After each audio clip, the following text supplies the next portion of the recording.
তো এত রাত্রে দেখো এখন আমার ডিমের পোচ করতে হচ্ছে।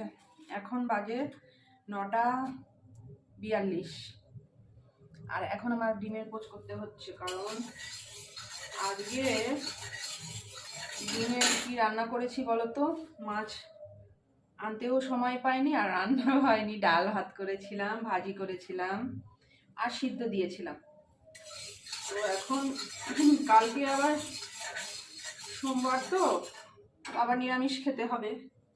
তো এখন আমার ডিমের পোচ খেতে ইচ্ছে করছে, তো ভাবলাম ডিমের পোচটা করেই নিই। ডিমগুলোর সাইজ কি বাপরে!